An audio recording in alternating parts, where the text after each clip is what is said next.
Bienvenidos. Hoy nos sumergimos en la vida de una figura que, bueno, marcó un antes y un después en la historia humana. Neil Armstrong, el primer hombre en caminar sobre la Luna. Sí, un nombre absolutamente icónico, grabado en la memoria colectiva.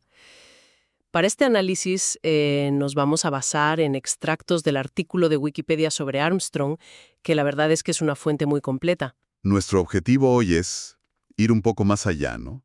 De esa imagen típica del astronauta en la Luna.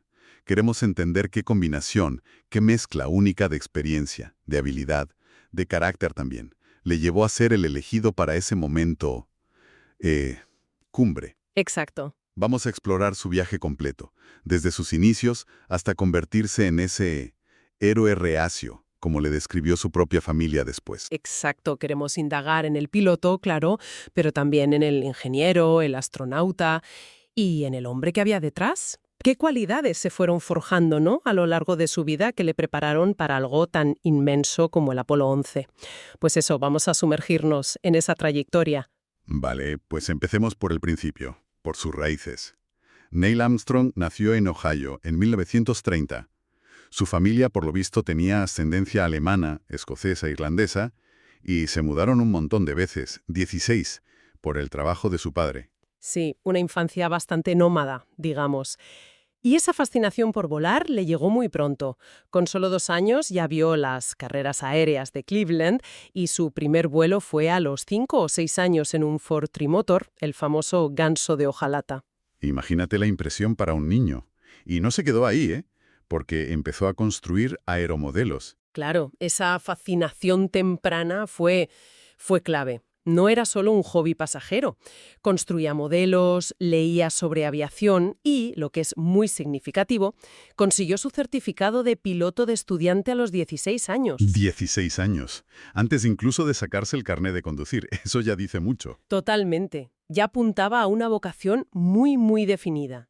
Era algo más que un interés, era una pasión que dirigía sus pasos. Y bueno, también fue Eagle Scout, el rango más alto, y de hecho llevó su insignia Scout a la Luna. Curioso detalle. Y esa vocación, lógicamente, le llevó a la universidad. Estudió ingeniería aeronáutica en Purdue. Sí, en Purdue. Hay una anécdota curiosa de por qué eligió Purdue y no el MIT. Por lo visto fue por un partido de fútbol americano que vio y le gustó el ambiente. Anda, mira, pero no fue una matrícula normal. Entró con una beca de la Marina, bajo el plan Holloway. ¿Qué implicaba exactamente este plan? Suena importante. Lo era. Era un programa bastante común en la época, diseñado para formar oficiales técnicos. Combinaba los estudios universitarios con formación y servicio militar naval. O sea, era un compromiso serio. ¿Y cómo funcionaba en su caso? Pues Armstrong estudió en Purdue durante 2 años. Luego interrumpió la carrera para cumplir 3 años de servicio activo como aviador naval. Ahí es donde entra la guerra de Corea. Claro. Exacto. Y después de esos 3 años, volvió a Purdue para terminar la carrera, para completar su título de ingeniero aeronáutico. Era un camino exigente, como te decía, fusionaba lo académico con lo militar, con la experiencia real. Y vaya experiencia. Su servicio en Corea, bueno, no fue precisamente un paseo. Voló 78 misiones de combate. 78 en cazas F-9F Panther desde el portaaviones USS Essex. Correcto. Y allí vivió una de esas experiencias que realmente ponen a prueba el temple de un piloto. Y de una forma bastante dramática, la verdad. El incidente del ala dañada, ¿te refieres? Sí. En una misión de reconocimiento a baja altitud, su avión chocó contra un cable que estaba tendido entre colinas. Un cable trampa, vamos.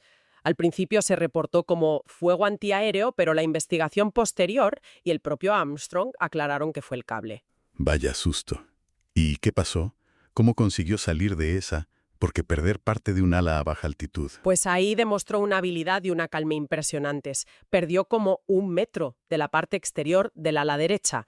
Consiguió mantener el control del avión, dañado, lo suficiente como para volar de regreso sobre territorio amigo, sobrevolando una base aérea aliada. Pero claro, el aparato estaba demasiado afectado, no tenía suficiente control para intentar un aterrizaje, sobre todo en un portaaviones. Así que Tuvo que inyectarse. Apuntó el avión hacia una zona despoblada y saltó. Afortunadamente fue sobre tierra firme y le rescataron compañeros. Recibió medallas por su servicio, claro, la medalla del aire, la de servicio coreano. Pero más allá de las medallas, este incidente en Corea Fue quizás la primera gran prueba pública de su capacidad para manejar emergencias extremas con la vida en juego. Una sangre fría que, como veremos, le sería muy, muy útil más adelante. Después de la guerra y ya con el título de ingeniero bajo el brazo, mejoró bastante sus notas en la segunda etapa en Purdue, por cierto. Sí, parece que la experiencia militar le centró académicamente también. Se graduó y fue en esa época universitaria cuando conoció a Janet Sheeran, que sería su primera esposa. Y después dio un paso profesional que fue determinante. Totalmente. En lugar de irse a una aerolínea o a la industria aeronáutica más convencional, decidió meterse en algo mucho más puntero. Se convirtió en piloto de pruebas experimental para la NACA. La NACA, la agencia predecesora de la NASA. Y se fue a la base aérea de Edwards, en California. El sitio mítico, ¿no? Donde se probaba todo lo nuevo. Exacto. Edwards era el epicentro. Estar allí como piloto de pruebas era estar en la vanguardia absoluta de la tecnología aeronáutica. Era un trabajo increíblemente exigente y, no nos engañemos, peligroso.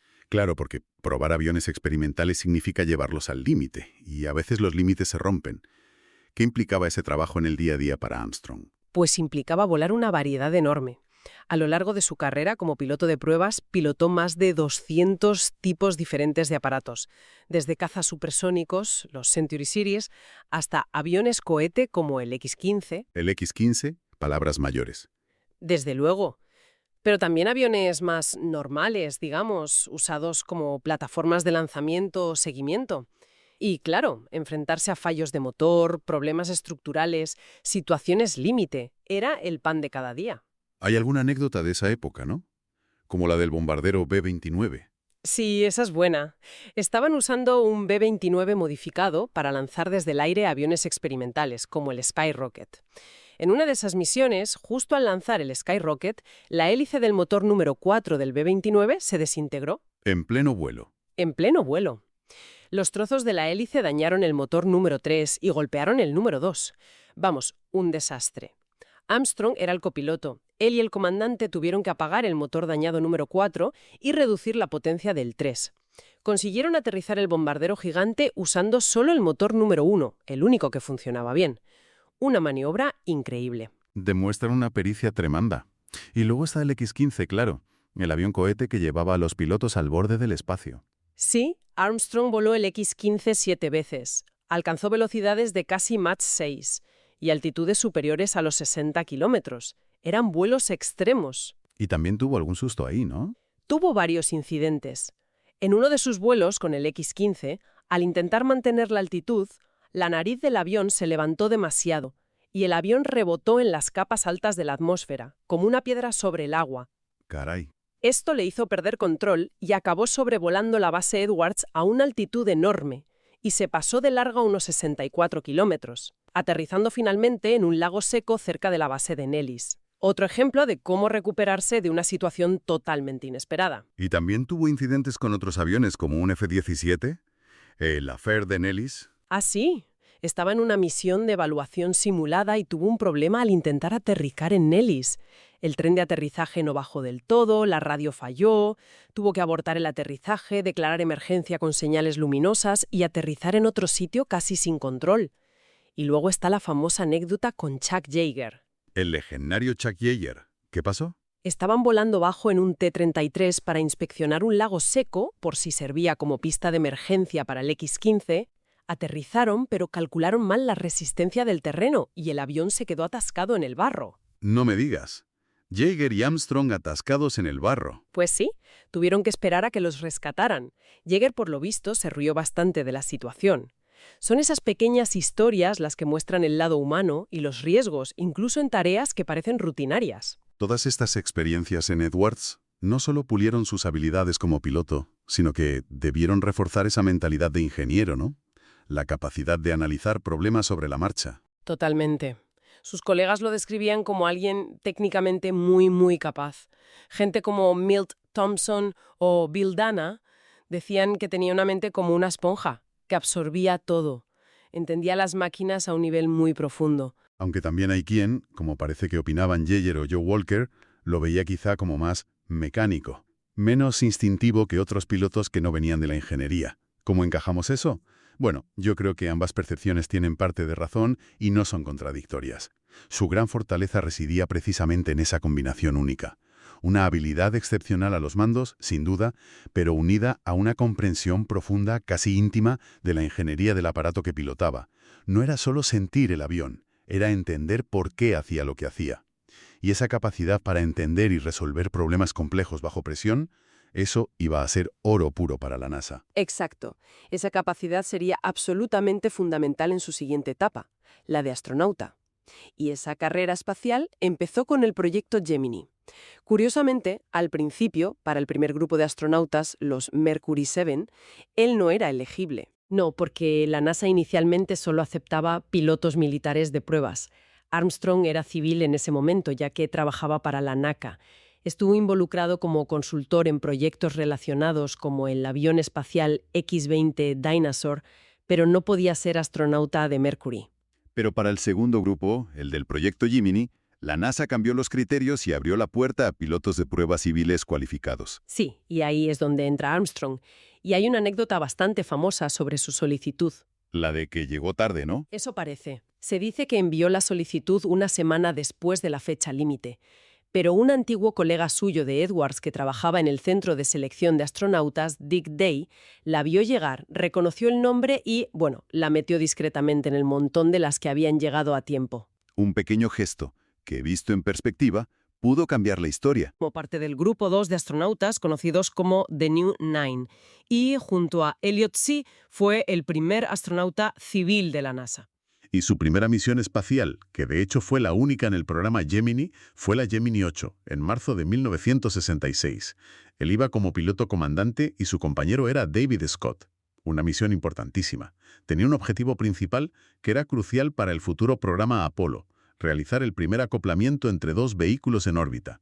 Tenían que acoplar su cápsula Gemini con un vehículo Agena no tripulado que se había lanzado previamente. Y lo consiguieron, ¿no? El acoplamiento fue un éxito. Sí, lograron acoplarse sin problemas a la Agena. Fue un hito enorme, demostraba una capacidad esencial para ir a la Luna. Pero, poco después del acoplamiento, la situación se torció de forma muy peligrosa. ¿Qué ocurrió? Las dos naves acopladas empezaron a girar sobre sí mismas, a dar vueltas sin control. Al principio lentamente, pero cada vez más rápido. Y además, justo ocurrió cuando estaban fuera del alcance de las comunicaciones con el control de misión en Houston. Estaban solos ahí arriba, con un problema muy grave. ¿Qué situación? Una emergencia gravísima en órbita, sin contacto. ¿Cómo reaccionó Armstrong? Pues con esa calma y ese método que ya le caracterizaban. Primero, pensaron que el problema podía estar en el Agena, así que Armstrong usó el sistema de maniobra orbital de la Gemini, el OAMS, para intentar contrarrestar el giro. Pero no funcionaba. El giro continuaba. ¿Entonces? Entonces tomaron la decisión de desacoplarse del Agena, pensando que eso solucionaría el problema. Pero fue peor. Al separarse, la cápsula Gemini empezó a girar todavía más rápido, de forma violenta. Llegaron a dar casi una vuelta completa por segundo. Una vuelta por segundo. Podrían haber perdido el conocimiento por la fuerza G. Exacto, era una situación crítica. En ese momento, Armstrong dedujo correctamente que el problema no estaba en el Agena, sino en su propia nave. Uno de los propulsores del sistema OMS de la Gemini se había quedado atascado, encendido permanentemente, provocando el giro loco. Vale. ¿Y qué hizo? Tomó una decisión crucial. Desactivó por completo el sistema OMS, que era el que fallaba, y utilizó el otro sistema de propulsores que tenía la cápsula, el sistema de control de reentrada, el RCS. Este sistema era independiente y estaba pensado para orientar la nave durante el regreso a la Tierra. Usando el RCS, consiguió estabilizar la Gemini y detener el giro. Increíble. Una decisión tomada bajo una presión brutal que salvó la misión y sobre todo sus vidas. Sin duda. Pero usar el RCS para controlar la emergencia significaba, según las reglas de la misión, que tenían que abortar el resto de los objetivos y regresar a la Tierra lo antes posible. Se canceló la caminata espacial que iba a hacer David Scott, por ejemplo. Claro, aunque salvaron la situación, la misión se acortó drásticamente. ¿Hubo alguna crítica inicial a su gestión? Hubo algunas dudas iniciales en tierra sobre si habían seguido los procedimientos correctos, pero la investigación posterior confirmó que Armstrong actuó de manera impecable. El famoso director de vuelo Gene Kranz dijo algo así como que la culpa no era de la tripulación, sino de ellos, de control de misión, porque no les habían entrenado para ese escenario específico, como diagnosticar un problema en una nave mientras estás acoplado a otra, una lección aprendida importante. Sí, la gran lección fue que dos naves acopladas se comportan como una sola entidad, y un fallo en una afecta al conjunto. Pero, sobre todo, la gestión de la crisis por parte de Armstrong, su diagnóstico rápido y su acción decidida, reforzaron enormemente su reputación. Demostró, una vez más, que mantenía la cabeza fría y tomaba las decisiones correctas bajo la presión más extrema imaginable. Y esa reputación, sumada a su experiencia como ingeniero y piloto de pruebas, le colocó en una posición inmejorable para el siguiente gran salto. El programa Apolo. Exacto. Después de Gemini 8, tuvo roles de respaldo en otras misiones Gemini, como Gemini 5 y Gemini 11. Tras esta última, incluso participó en una gira de buena voluntad por Sudamérica. Y luego, llegó el momento Apolo. Sí, aunque antes tuvo que pasar el trago amargo del incendio del Apolo 1, donde murieron sus compañeros Grissom, White y Chaffee. Él no estaba directamente involucrado en esa misión, pero fue un golpe durísimo para todo el programa. Un golpe terrible. Pero el programa continuó, y Armstrong fue asignado primero como comandante de la tripulación de reserva para el Apolo 8, la primera misión tripulada en orbitar la Luna. Y después le llegó el nombramiento como comandante titular de la misión que haría historia, Apolo 11, el primer intento de aterrizaje lunar. Aunque hubo un cambio de última hora en su tripulación original, ¿no? Sí, inicialmente Michael Collins no estaba en esa tripulación, pero tuvo que operarse y eso provocó una rotación que acabó juntando a Armstrong, Aldrin y Collins para Apolo 11. Y el entrenamiento para esa misión fue, especialmente intenso y peligroso en lo que respecta al aterrizaje lunar. Desde luego, sobre todo por el uso de los vehículos de entrenamiento de aterrizaje lunar, los LRV y luego los LLTV. Eran unos aparatos bastante peculiares, apodados somieres volantes. ¿Somieres volantes? ¿Qué nombre? ¿Por qué? Porque eran básicamente una estructura abierta con un motor a reacción apuntando hacia abajo para simular la menor gravedad de la Luna, 5/6 partes del peso eran cancelados por el motor, y luego propulsores de peróxido de hidrógeno para el control de actitud. Eran intrínsecamente inestables y muy difíciles de pilotar. Y Armstrong tuvo un accidente muy, muy grave con uno de ellos en 1968, ¿verdad? Sí, un accidente casi fatal. Estaba practicando aterrizajes en la base Ellington, cerca de Houston. Perdió el control del LLTV por un fallo en el sistema de propulsión. El vehículo empezó a inclinarse peligrosamente y a perder altitud muy rápido. Y tuvo que eyectarse. Tuvo que eyectarse en extremis. Saltó apenas unos segundos antes de que el aparato se estrellara contra el suelo y explotara en una bola de fuego. Él descendió en paracaídas y salió prácticamente ileso, solo se mordió la lengua. Pero fue un recordatorio brutal de los riesgos que asumían incluso en el entrenamiento. Increíble. ¿Y qué pensó Armstrong después de eso? ¿Se cuestionó la utilidad de esos aparatos? Todo lo contrario. A pesar del susto tremendo, Armstrong siempre defendió la necesidad absoluta de esos vehículos de entrenamiento. Estaba convencido de que sin esa práctica de pilotaje manual en condiciones simuladas, intentando controlar un cacharro tan inestable, el aterrizaje lunar real habría sido muchísimo más difícil, quizás imposible de lograr al primer intento. Creía firmemente que la preparación rigurosa, incluso con riesgos, era esencial. Entiendo. Era parte del precio a pagar por estar preparado para lo desconocido. Y además de los LLRV, supongo que pasaron horas y horas en los simuladores. Miles de horas, practicando cada fase del vuelo, cada posible contingencia. La preparación para Apolo 11 fue exhaustiva. Y llegamos a julio de 1969. Apolo 11 lista para el lanzamiento. Y surge una pregunta que se ha repetido 1000 veces. ¿Por qué fue Armstrong el primero en bajar del módulo lunar Eagle y no Buzz Aldrin, que era el piloto del módulo lunar? Sí, esa es la pregunta clásica. Y la NASA dio varias razones a lo largo del tiempo. Una de las más citadas era el propio perfil de Armstrong. Se le consideraba una persona con menos ego, más reservada, como un símbolo adecuado para representar a toda la humanidad en ese momento histórico. Un perfil menos extrovertido que el de Aldrin, quizás. Una razón de carácter, digamos. Sí. Pero también hubo una razón mucho más práctica, relacionada con el diseño físico del módulo lunar, del Eagle. La escotilla se abría hacia adentro y hacia la derecha. Armstrong, como comandante, estaba sentado en el puesto izquierdo, Aldrin a su derecha. Con la escotilla abierta, era físicamente más sencillo y directo que Armstrong saliera primero, ya que Aldrin habría tenido que maniobrar un poco más para sortearle a él y a la puerta dentro del espacio reducido del módulo. O sea que la disposición de la cabina facilitaba que saliera él. Facilitaba, sí, aunque Aldrin y otros argumentaron que se podía haber hecho al revés, si se hubiera querido. Pero bueno, la decisión final de la NASA, comunicada poco antes del vuelo, fue que el comandante, Armstrong, sería el primero en poner el pie en la Luna. Y ese primer paso, ese momento icónico, vino acompañado de una frase igualmente inmortal. That's one small step for a man, one giant leap for mankind. Es un pequeño paso para un hombre, un gran salto para la humanidad. ¿Fue algo espontáneo del momento o lo tenía preparado? Aquí hay debate. Armstrong siempre mantuvo, y lo dijo en muchas entrevistas, que la frase se le ocurrió durante el viaje a la Luna o incluso justo antes de salir del módulo, que no la había pensado mucho de antemano.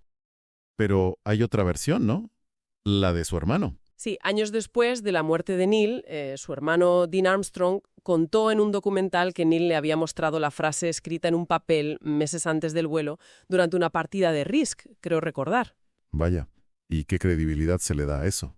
Pues es controvertido. Historiadores como Andrew Chaikin, que escribió la biografía autorizada First Man y pasó muchas horas hablando con Armstrong, ponen en duda esa versión de Dean. Chaikin cree que Armstrong fue sincero al decir que la frase surgió más cerca del momento. Quizás la idea general, el concepto, le rondaba la cabeza, como es lógico, pero la formulación exacta, bueno, a lo mejor sí fue más espontánea. Es difícil saberlo a ciencia cierta. Y luego está el pequeño pero famoso debate sobre si dijo forman, para el hombre en general, o foraman, para un hombre. Ese artículo a, un, que falta en la grabación, y que es gramaticalmente importante para el sentido que él quería darle. Exacto. Él siempre insistió en que su intención fue decir foraman, para diferenciar entre un individuo y la especie humana. Culpó a la estática o a la transmisión de que no se oyera esa a. Admitió que en el calor del momento quizá la omitió sin querer al hablar, pero que la intención era clara. Y los análisis técnicos han aclarado algo. Se han hecho análisis acústicos y digitales de la grabación original. Algunos expertos dicen que sí se puede detectar un sonido muy débil correspondiente a la A. Otros dicen que no. No hay un consenso definitivo. La transcripción oficial de la NASA, de hecho, incluye la A entre paréntesis, amán, reconociendo la ambigüedad. Al final, como decías antes, quizás sea una minucia. Yo creo que sí. El significado universal del momento, el impacto de la frase, trasciende esa pequeña duda gramatical. Todo el mundo entendió perfectamente lo que quería decir. De acuerdo. Vayamos al aterrizaje propiamente dicho. El descenso final del Eagle hacia la base Tranquilidad. No fue un paseo por el parque, ¿verdad? Para nada. Fue uno de los momentos de mayor tensión de toda la misión. Durante el descenso final, cuando ya estaban bastante cerca de la superficie, Armstrong miró por la ventanilla y se dio cuenta de que el lugar al que les llevaba el piloto automático estaba mal. ¿Mal en qué sentido? Era un cráter bastante grande, lleno de rocas y cantos rodados del tamaño de coches. Un sitio muy peligroso para aterrizar. Si hubieran aterrizado allí, podrían haber dañado el módulo o incluso volcado. Y mientras pasaba esto, encima saltaron las alarmas del ordenador. Sí, justo en ese momento crítico empezaron a sonar las famosas alarmas 1202 y 1201. Eran códigos de error que indicaban que el ordenador de guiado del módulo estaba sobrecargado, que no daba abasto a procesar todos los datos. ¡Qué momento! Alarmas sonando, terreno peligroso, ¿qué hicieron? Pues primero, Aldrin le cantaba los datos de altitud y velocidad a Armstrong mientras éste miraba afuera. Y contactaron con Houston por las alarmas. Un joven controlador en tierra, Steve Bales, con el apoyo de su equipo, como Jack Garman, que conocía bien el software, tomó la decisión clave. Le dijo a la tripulación que ignoraran esas alarmas. Sabían que podían ocurrir si el ordenador se saturaba, pero no eran críticas para el aterrizaje en sí. La causa probable, se supo luego, fue que el radar de encuentro, usado para el rendezvous con el módulo de mando, se había dejado encendido por error o como precaución y enviaba demasiados datos al ordenador. Vale. Houston dijo, seguid, pero el terreno seguía siendo malo. Exacto. Y aquí es donde la habilidad de Armstrong como piloto de pruebas fue absolutamente crucial. Tomó el control manual del Eagle, desactivó el piloto automático y empezó a sobrevolar horizontalmente el campo de rocas, buscando un lugar seguro para aterrizar más allá. Mientras tanto, el combustible bajaba y bajaba. El combustible era el otro gran problema. Se estaba agotando a una velocidad alarmante. En Houston, la tensión era máxima. Se oían las llamadas de control de misión avisando 60 segundos, 30 segundos, indicando el combustible que les quedaba para tomar la decisión de aterrizar o abortar y volver a órbita. 30 segundos. Eso es nada, a esa altura. Poquísimo. Armstrong seguía buscando, concentrado. Finalmente encontró una zona relativamente llana y despejada entre los cráteres y las rocas. Maniobró suavemente el Eagle y lo posó en la superficie lunar. Calmada de Armstrong. Houston, Tranquility Base, here. The Eagle has landed. Houston, aquí base tranquilidad. El águila ha aterrizado. Buf. Me imagino el alivio en Houston y en todo el mundo que seguía la misión. ¿Cuánto combustible les quedaba realmente? Se calcula que les quedaban unos 45 o 50 segundos de combustible en el momento del contacto. Si no hubieras encontrado ese sitio, habría tenido que abortar. Estuvo muy, muy justo. Increíble. Y unas horas después de ese aterrizaje de infarto, llegó el momento de salir. Sí, tras comprobar todos los sistemas y prepararse, Armstrong abrió la escotilla, descendió por la escalerilla y a las 02:56 UTC del 21 de julio de 1969 puso su pie izquierdo sobre la superficie lunar. El primer paso. Y Aldrin se le unió poco después. Unos 19 minutos más tarde, Buzz Aldrin también bajó y se convirtió en el segundo ser humano en caminar sobre la Luna. Y el paseo lunar en sí, la actividad extravehicular, EVA, duró unas 2 horas y media. ¿Qué hicieron principalmente? Pues hicieron varias cosas. Lo primero, Armstrong recogió una muestra de suelo lunar de contingencia, por si tenían que irse rápido. Luego desplegaron la bandera de Estados Unidos. Hay una anécdota con eso. La de que parece que ondea. Exacto. Como no hay atmósfera en la Luna, la bandera tenía una varilla telescópica horizontal en el borde superior para mantenerla extendida. Pero no consiguieron extenderla del todo, se quedó un poco atascada y eso le dio ese aspecto arrugado u ondulado que parece que está ondeando. Curioso. ¿Qué más hicieron? Hablaron por teléfono con el presidente Richard Nixon, que les llamó desde la Casa Blanca. Instalaron el primer paquete de experimentos científicos en la Luna, el ESP, que incluía un sismómetro y un retroreflector láser para medir la distancia Tierra-Luna con precisión. Recogieron rocas y muestras de suelo lunar, unos 21 kilos en total. Y dejaron algunos objetos, ¿no? Sí, dejaron una placa conmemorativa en la pata del módulo lunar, firmada por ellos y Nixon. Y también dejaron objetos en memoria de los astronautas y cosmonautas fallecidos, como una medalla del cosmonauta soviético Yuri Gagarin y Vladimir Komarov, y un parche de la misión Apolo 1. Un gesto significativo. Por cierto, es llamativo que casi todas las fotos famosas de un astronauta en la Luna durante Apolo 11 son de Buzz Aldrin. Hay muy pocas de Armstrong. Sí, es verdad. La razón principal es que Armstrong era quien llevaba la única cámara Hasselblad que usaron en la superficie durante la mayor parte del tiempo. Él era el fotógrafo designado, digamos. Aldrin le hizo algunas fotos, pero la mayoría las tomó Armstrong. Entiendo. Y la EVA fue relativamente corta, 2 horas y media. ¿Por qué? Fue por precaución. Era la primera vez y la NASA no estaba segura de cuánto aguantarían los trajes espaciales o cómo afectarían las condiciones lunares a los astronautas. Prefirieron limitar el tiempo fuera y no correr riesgos innecesarios en esa primera misión. Lógico. Y para terminar con la misión en sí, incluso el despegue desde la Luna tuvo su pequeño drama improvisado. ¿Ah, sí? ¿La anécdota del emparoptor roto? Resulta que en algún momento dentro de la cabina, probablemente con las mochilas de los trajes, rompieron accidentalmente el interruptor que activaba el motor de ascenso, el motor que necesitaban para despegar de la Luna y reunirse con Collins en órbita. No me digas. ¿Y cómo lo solucionaron? Pues con ingenio se dieron cuenta de que el circuito se podía cerrar introduciendo algo metálico en el hueco donde estaba el interruptor. Probaron con varias cosas y al final Buzz Aldrin usó la punta de un bolígrafo de fieltro que tenían y funcionó. Pudieron activar el motor y despegar. Una muestra más de la capacidad de improvisación y resolución de problemas bajo presión. Increíble. Totalmente. Después de eso, se reunieron con Michael Collins en el módulo de mando Columbia, regresaron a la Tierra, amerizaron en el Pacífico, pasaron la cuarentena de 18 días por si traían algún germen lunar. Que no trajeron, claro, no había nada. Y luego vino la celebración mundial. Desfiles, giras, homenajes. El impacto fue gigantesco. Se estima que más de 500 millones de personas vieron el aterrizaje en directo por televisión, una cifra brutal para la época. Pero después de alcanzar esta cima absoluta, la cumbre de la exploración humana, Armstrong tomó una decisión que sorprendió a muchos. Sí, decidió que no volvería a volar al espacio. Consideró que ya había cumplido su parte y que era el momento de dar paso a otros. Renunció a su puesto administrativo en la NASA en 1971 y buscó un camino diferente. ¿Y ese camino fue? La enseñanza. Sí, aceptó un puesto como profesor de Ingeniería Aeroespacial en la Universidad de Cincinnati. Una decisión bastante inesperada para alguien con su fama mundial. ¿Por qué Cincinnati? ¿Y por qué la docencia? Parece que buscaba una vida más tranquila, alejada del foco mediático constante que suponía seguir en la NASA o en roles muy públicos. Eligió Cincinnati porque era una universidad con un departamento de ingeniería aeroespacial relativamente pequeño, donde esperaba poder centrarse en la enseñanza y la investigación sin demasiada fanfarria. Quería ser tratado como un profesor más, no como el primer hombre en la Luna.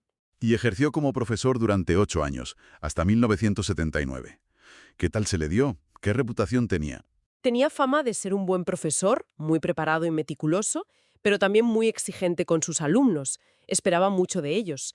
Parece que disfrutó de esa etapa, pero finalmente lo dejó. ¿Por qué se fue de la universidad? Hubo varios factores. Por un lado, cambios administrativos en la universidad, que pasó a ser estatal, lo que implicaba más burocracia, algo que a él no le gustaba nada. Pero también creo que reflejaba esa constante búsqueda suya de un entorno donde primara el trabajo técnico, la ingeniería pura, y no tanto la exposición pública o las tareas administrativas. Entiendo. Quería seguir vinculado a la ingeniería, pero a su manera. Sin embargo, no se desvinculó del todo del mundo aeroespacial ni de los asuntos públicos. Participó en comisiones de investigación muy importantes, ¿verdad? Sí, su experiencia y su criterio técnico eran muy valorados. Tuvo un papel clave en la comisión que investigó el incidente del Apolo 13 en 1970. Él ayudó a identificar correctamente la causa raíz del problema en el tanque de oxígeno. Y años después, tuvo un rol aún más destacado en otra tragedia espacial. Exacto.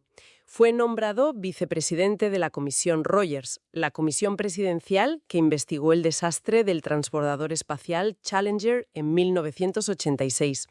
Jugó un papel muy importante en el análisis técnico del accidente y, según se dice, ayudó a mantener el informe final centrado y con recomendaciones prácticas y realizables. Su rigor y su enfoque de ingeniero debieron ser muy útiles en esas situaciones tan complejas y delicadas. Sin duda.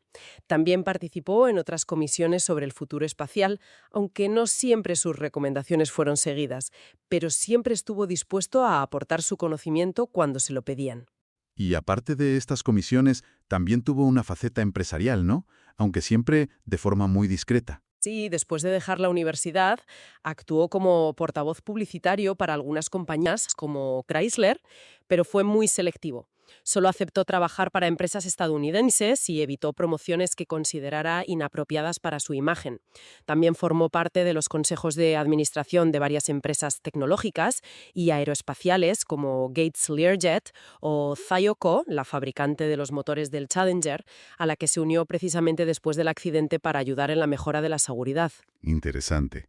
Y siempre manteniendo ese perfil bajo, esa imagen de héroe americano reacio que mencionabas al principio. Totalmente. No era un ermitaño, no se escondía del mundo. Concedía entrevistas de vez en cuando, participó en alguna serie documental sobre aviación, First Flights, e incluso hizo alguna aparición pública.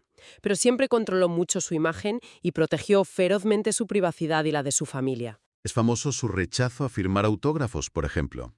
Sí, durante muchos años firmó amablemente, pero dejó de hacerlo cuando vio que sus autógrafos se vendían por sumas enormes en Internet y que había muchísimas falsificaciones.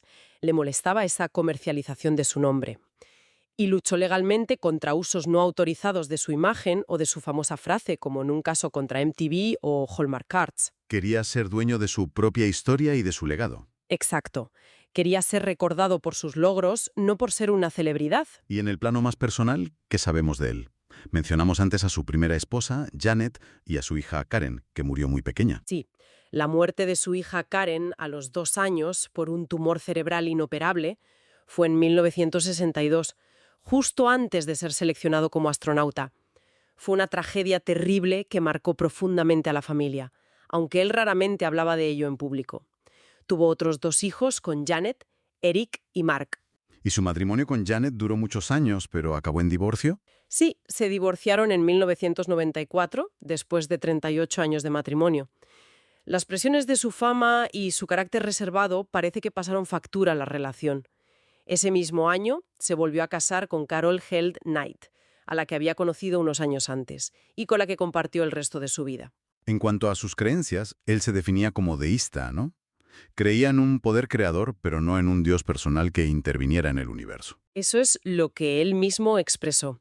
Hubo un bulo recurrente que afirmaba que se había convertido al Islam tras oír la llamada a la oración en la Luna, pero eso fue completamente desmentido por él y por fuentes oficiales. Parece que se originó por una confusión y se extendió sin fundamento. Tenía también un vínculo curioso con Escocia por sus ancestros. Sí, por su ascendencia escocesa e irlandesa. Visitó Escocia y fue nombrado Freeman honorario de Langholm, el hogar ancestral del clan Armstrong. Y mantuvo su pasión por volar durante toda su vida, especialmente los planeadores, el vuelo sin motor. Disfrutaba de la sensación pura de volar. Incluso tuvo algún percance más, como una lesión grave en un dedo. Sí, trabajando en su granja, se le enganchó el anillo de casado en la rueda de un camión y le arrancó la punta del dedo anular.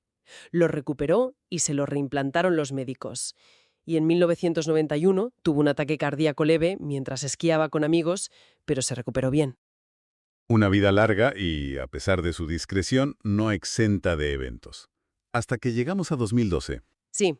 En agosto de 2012, poco después de cumplir 82 años, se sometió a una cirugía para instalar un bypass coronario, para tratar una obstrucción en las arterias. La cirugía en sí pareció ir bien, pero surgieron complicaciones postoperatorias. Y falleció pocos días después, el 25 de agosto. Exacto. Falleció a los 82 años debido a esas complicaciones.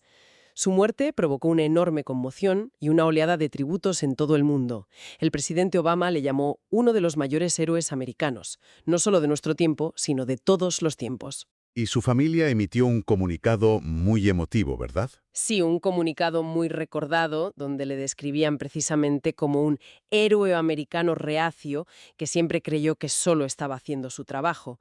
Y pedían al público que, como homenaje, la próxima vez que caminaran bajo una noche clara y vieran la luna sonriéndoles, pensaran en Neil Armstrong y le guiñaran un ojo. Un bonito gesto. Sus compañeros de Apolo 11, Aldrin y Collins, también le rindieron homenaje, claro. Por supuesto. Y el administrador de la NASA de entonces, Charles Bolden.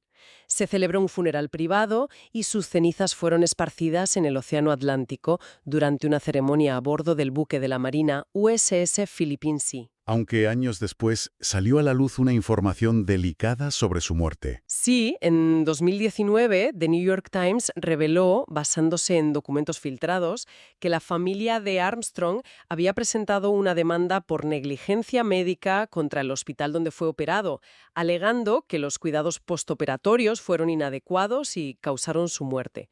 La demanda se resolvió con un acuerdo confidencial por el que el hospital pagó $6 millones a la familia. Una coda triste y compleja a su vida, pero su legado principal es, sin duda, el de la exploración y el logro.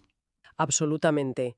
Recibió las más altas condecoraciones civiles de Estados Unidos, la Medalla Presidencial de la Libertad, la Medalla de Honor Espacial del Congreso, la Medalla de Oro del Congreso.